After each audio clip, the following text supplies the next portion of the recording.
Now, I said it once and I'll say it again. To me, the wealthiest person in the world is the person that wakes up with the least pressure on their chest. Every single morning, right? The wealthiest person is the one that wakes up and is like, it's good to be alive.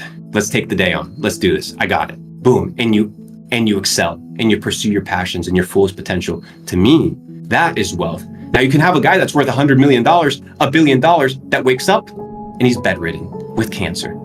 Is he truly wealthy? No, because he can't do what entails wealth, which is what?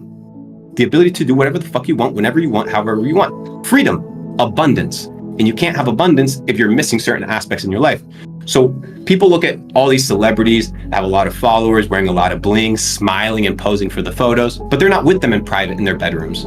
They're not with them when they're signing those contracts. They're not with them when they open up those bank accounts and see that they owe a fuck ton of money to the IRS because nobody taught them how to pay taxes, right? So you worship these people, but then you realize that they're no different than you. Mm-hmm. And in fact, some of them are even worse than you. They're dumber, stupider than you are. They shouldn't even be where they are, but they're so easy to control that why wouldn't you put them there? You could live a life of purpose.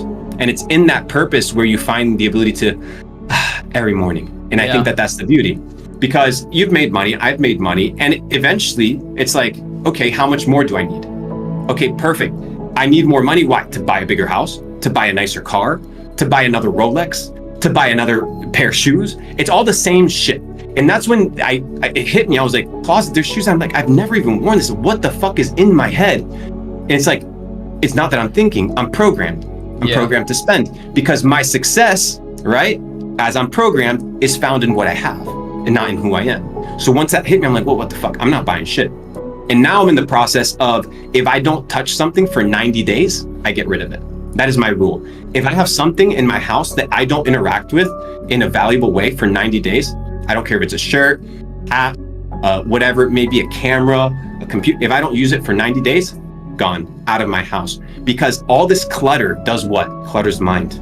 All that, to me, not for everybody, because for some people, their passions, and I'm just using cars as an example. You can talk about anything. It can be your physique, it can be your relationships, it can be your house, it can be your business. It can be anything that controls your time and controls your attention. So imagine a fucking piece of metal that's sexy and is nice, controls how you live your life. Fucking maintenance 24/7.